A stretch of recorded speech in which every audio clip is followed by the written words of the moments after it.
Right, here we go. So it's another episode of Bone and Chicken Wing, and today Bone and Chicken Wing discusses beliefs with fourth period.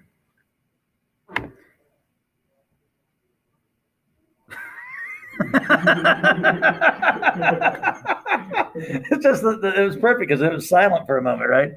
All right. Anyways, that's one for the in person group there. Here we go, everybody. So we're going to go back into the reading, and this week we've been reading about beliefs. Why do we have them, and how do we get them? And one of the main things that I'm hoping you're taking away from this is just that it helps to understand where our beliefs come from, to understand us as people, us as an individual, and that it can help us understand why we maybe choose certain things, and it might even help us if we want to change some aspects of who we are. So the first part I want to take you is right here above question number 4, where it asks you about which philosopher's explanation of belief comes closest to your own. How so? Now, I thought there were some really wonderful answers, by the way, on this particular question. When I'm looking over here and I'm seeing like all the responses, it's all proficient and advanced. You guys had really good things to say about that. You were really, expertly shared some text evidence that supported why you thought, what you were saying. And if you didn't already do so, I encourage you to go back in and hit the hyperlinks and like find out a little bit more about who Rene Descartes is. Just so you know, okay, there it is. He's the guy who says, "I think, therefore I am." If you ever heard that, he's the one that said it. And what that is it's talk about how he uses reasoning to prove his existence. And his way to prove that is just by acknowledging that your thinking shows that you exist, because how could thought come from nothing? So, with that being said, Spinoza, on the other hand, also, a titan of philosophy. But Baruch Spinoza was always kind of like more interested in talking about, talking about things that happen in the Bible, and talk about why we should, learn from those ideas, or why we should not learn from those ideas. And actually, it's okay to question certain things in the Bible, but he was still a believer, with that being said. All right, so going back into the actual reading that we are doing in that area, let's talk about the main ideas of what they're talking about. It's just going to be these top 3 paragraphs. Philosophers have long argued about the relationship between knowing and believing, and that's, if you remember, what this unit's about. In the 17th century, Rene Descartes and Baruch Spinoza clashed over this issue while trying to explain how we arrive at our beliefs. Descartes thought understanding must come first. Only once you've understood something can you weigh it up and decide whether to believe it or not. And many of you talked about this in your responses, that, it doesn't make sense that you can believe something without thinking about it, that you believe something without, knowing what it's about, without knowing some facts and things like that. Spinoza, he didn't agree. He claimed that to know something is to automatically believe it. Only once you believe something can you unbelieve it. The difference may seem trivial, but it has major implications for how belief works. And this right here, I think, is very powerful to me. Because that phrase, only once you have believed something can you unbelieve it. Well, it also talks about, later on in the reading, when it gets into the science of what, the brain scans were showing when we were showing something we believe in, or so something that we didn't believe in, how the brain activity for non-belief showed much more thinking going on. And that's because I think that, of what Spinoza says. And spoiler alert, if there are young children in the room for you at home, send them away, because I guess I ruined somebody's belief system when I said what I'm about to tell you in just a 5, 4, 3, 2, 1. Small children should now be out of the room. Okay, it's not like it's dirty, but it's a belief thing.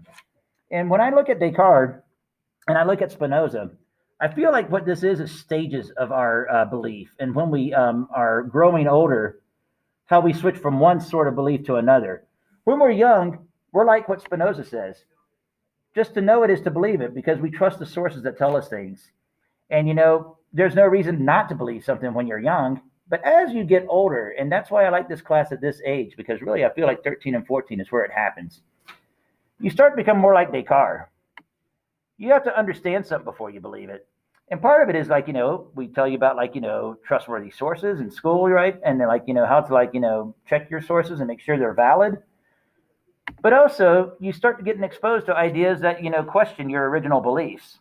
For instance, Santa Claus. Small kids are out of the room, right? Spoiler alert, he doesn't exist. But boy, if you're like me, you really thought he did when you were young, and you just accepted that at face value. And it wasn't until like you actually got information, as Descartes talks about, that you could unbelieve that. And so that's very important to understand that. Okay, Kate, I told you. Sorry, Topash, go to your room. What's funny about that is she's probably already in his room. Okay, but is that right, Topash? It is. So, anyways, with that being said, though, that takes us down into that next section that is really important to think about during this, which is that it is harder to disbelieve than it is to believe. I want you to think about why. And I want you to like think about this section that we read. And most of you had really great responses to question number 5 here too. But it's because, it's more work, and, it's easier to just like not look at the opposite of your beliefs and to question your beliefs than it is to do that hard process of wondering where they come from, understanding if it could be real or not, looking for things to back up. Hold on. That's obviously real, but it's just made of cardboard. Leprechauns on, but okay. Oh, Topash. And so, yes, sometimes the world comes crashing down in this course. Anyhow, with all that being said, I want to come back together now and just have some in-class discussion based on some questions I have on some slides. All right, so rather than share it as a pair deck, I thought we could just either unmute our mic and kind of have a discussion, or you could just drop it in the chat. But let's talk about a couple of these questions real quick. So first of all, how can all the things going on in the world today be attributed to beliefs and what we've talked about with beliefs so far? In other words, how can we connect everything that's happening to different people's beliefs?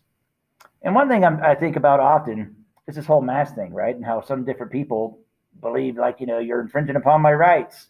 Or some people believe, oh, you're putting me in danger by not wearing that mask. And, they're both based on valid premises, really. Because, the thing is, the people who think that they have the right not to wear it, to a degree, you're right. But at the same time, that's inconsiderate of people who, will be put into danger for it. And then, there are definitely facts that support wearing a mask is saving lives, right? So I choose to wear them because I choose not to make people uncomfortable around me. And that, it's not like really myself that I worry about, it's others. And so, I think that it shows just a little bit more courtesy, and a little bit more thoughtfulness of my fellow human beings in my community. So with that being said, what are some of the things you're thinking of when you see this question? What are some things going on that you could be attributed to beliefs? It could be, current events. It could be things that are just a common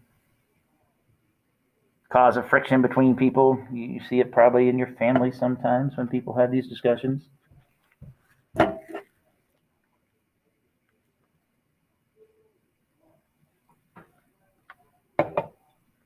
No, there's not a pair deck available, Roxy. We're just putting it in the chat, or we're just unmuting our mic and saying what we think.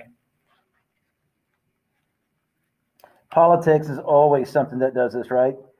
Because let's face it, people like it that are left and right, Democrat and Republican, and it's gotten to the point where we definitely see this in the news now. If somebody says something, and it's a Republican that says it, and a Democrat hears it, he cannot agree, and vice versa, and they will just not come to common ground anymore. Anybody else got anything, or should I go on to the next one? Many people who have different religions or no religion at all. Yeah, and I know that I used to be into those discussions, and some of them I'm embarrassed about now, but I used to poke fun at some people for some things, but now I have seen the error of those ways and try and look for the positive in all things. Try to see what is valid in all perspectives. Racism is definitely one, right? And I don't know that it's even just racism as much as it is really the social justice movement that's trying to bring to light the racism that people still endure, and some people just refuse to see it. I don't know if that's where you were going with that, Anna. Yeah.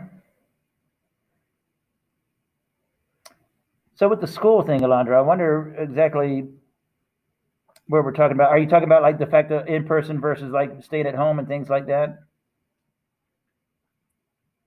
No, the people that surround us. One more time. The people that surround us can Oh, okay.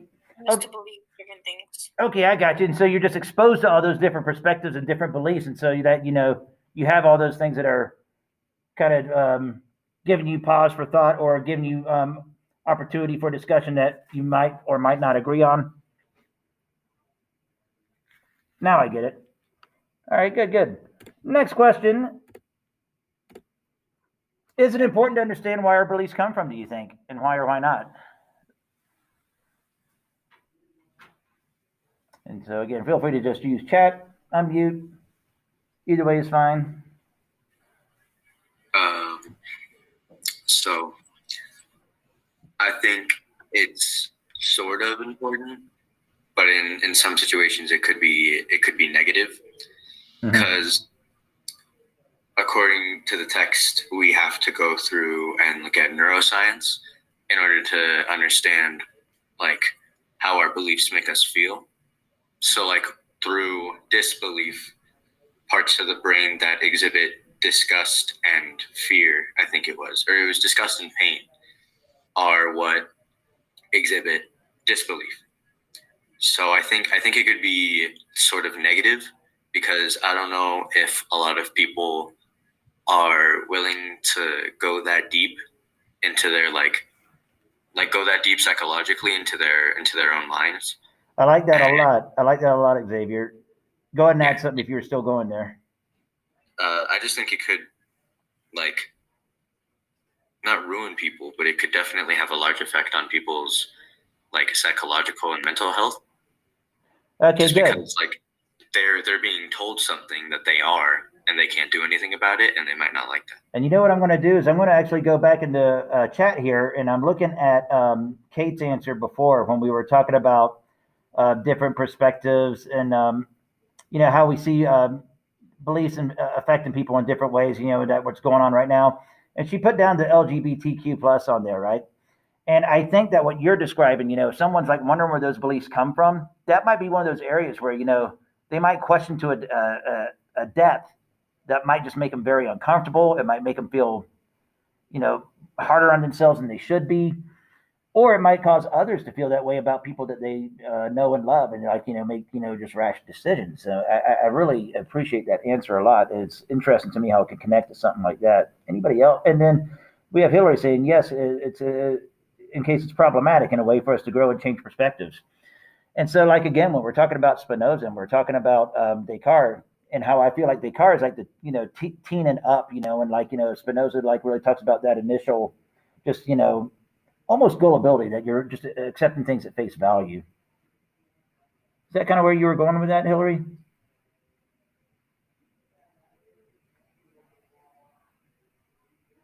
And then I like Andreas too, because it's important to know at least the roots of what you believe.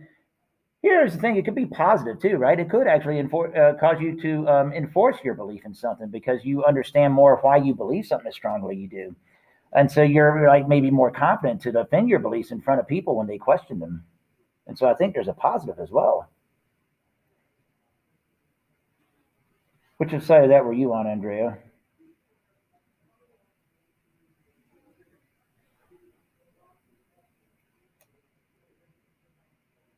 Just understand. And yeah, and that's kind of what Topash is saying right there too. I would say is that did that kind of like put like more into like more words than what you have there, just or like kind of like did I say it a little bit different, but sort of the same thing you felt, Topash?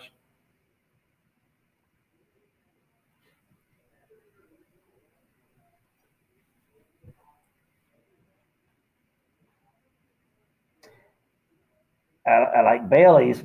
I like the words brainwashed. I like the word reason in there, and you want to know that you weren't brainwashed. I think is where you're going in there, right? You want to understand where your beliefs come from to understand if they're your own or not, right? And not just something that's been generated for you and given you or subjected you to.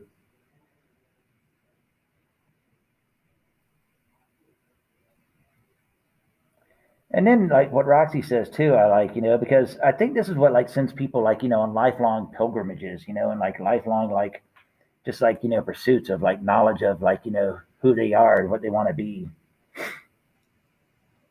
And you see like, the monks that go up to a mountain and just sit and meditate for like 30 years or something like that. And I think what Roxy's saying is like definitely at the core of what they are trying to do. Wow, I really thought that. Yeah, that does sound cool. Okay, final question before we go on to our final task for the day. Do you think it's easier to believe something than it is to disbelieve something? Xavier touched on it a little bit already. We talked about that for the last little bit of what we were looking at in the reading. What are your thoughts? And in this one, I'm even fine with just a yes, no. But if somebody wants to elaborate, that's also cool. Yeah, go ahead. You know what? Go ahead, and I will go ahead and put my speaker down. Hold on 1 second, though.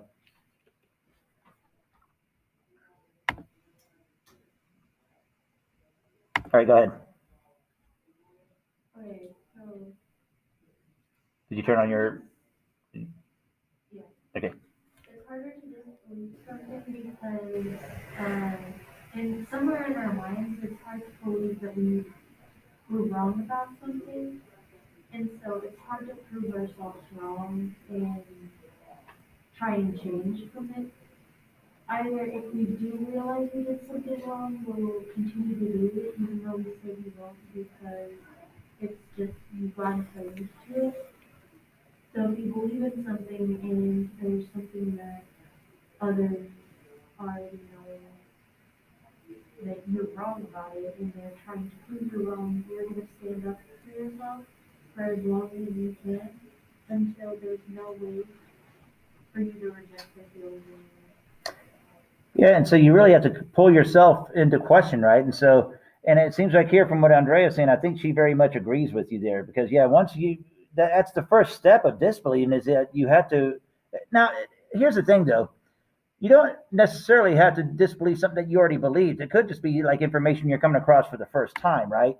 And so if that's the case, maybe what Alondra's saying is comes into being. It's easier to disbelieve because if it just seems like incredulous and just like no way that could be true. Maybe is that kind of what you're referring to, Alondra? Is that kind of stuff? No, I just think it's easier to disbelieve because you could just be like, no, and that's it. I don't know. But on the other side, it could just be yes and that's it, right? Yeah, but then you're gonna have to need like examples or something that'll make you want to believe it's true. Okay.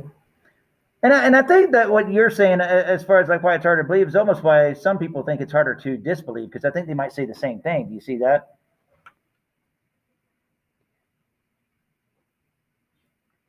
See how like Roxy's like kind of like drop in there. It's kind of like almost the same thing as you're saying, but except that you just replace yes with no. So really interesting, like dichotomy there that we can look at both sides of that and like have those different points of view. Appreciate everybody sharing with that. Okay, I'm doing the wrong things again. Sounds weird, right? Especially when we're talking about belief stuff. Anyways, here we go. Take you into the Google Classroom for our final task of the week. Don't know how many people out there know the Ohio Players, but I like the song Roller Coaster quite a bit. All right, here we go. So we're going into weekly reflection number 5. And yes, I did say that you are going to have like multiple prompts to choose from moving forward, but today you only have one. So if you go ahead and open that up, please, and click that link, you'll be taken to this week's reflection. Don't have to use the framework at all. In fact, I prefer you don't. So if you want to just erase it right away, I'm fine with that. But the framework is there for anyone who chooses to use it, just to help you out. And really, it's just for people who have a hard time, like thinking about how to start their response to an idea they're trying to put on paper. So, anyways, briefly describe belief in your own words. Where do our beliefs come from? Why do we believe the things we do? How do our beliefs shape us? Do you think it is easier to believe something than it is to disbelieve something? It is important. Is it important to understand where our beliefs come from? Why or why not? Do our beliefs influence others see us in how we perceive the world? Why or why not? And what do our beliefs say about us? So you'll notice that up to this point right here, all the questions that start off the prompt, we've already talked about, you've already answered to some degree. And so you have a lot of like, good thinking already put into the subject. Now, those last two are new ones that kind of like, just expand the thinking of what we talked about this week. And so, yes, I am still looking for the 200 word minimum, but I gotta say in this class, I have not found issue with that except for maybe a couple people. And I think generally it's just like, you don't feel like expanding on the reason, but what I am looking for is that you're able to like kind of tell me why you think what you say. And that's how you expand that reasoning to get into the 200 words and beyond.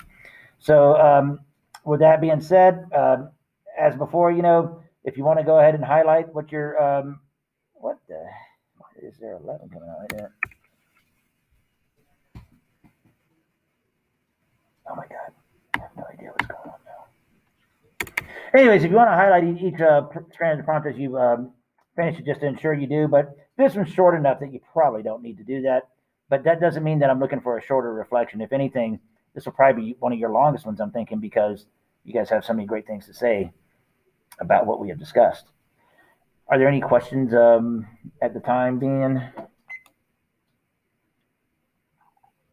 All right, so if you do come across a question that you need to ask about, just drop it in the chat or unmute your mic and say, Mr. Mize, I have a question, or send me an email.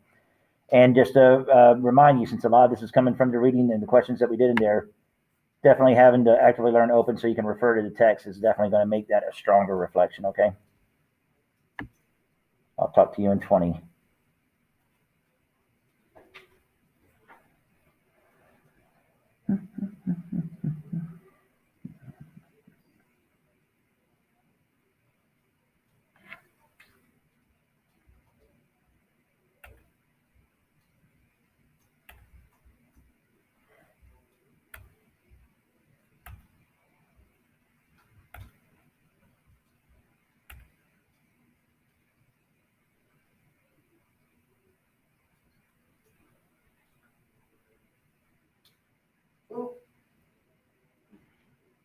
Stand up if you need to, man. Take a few steps.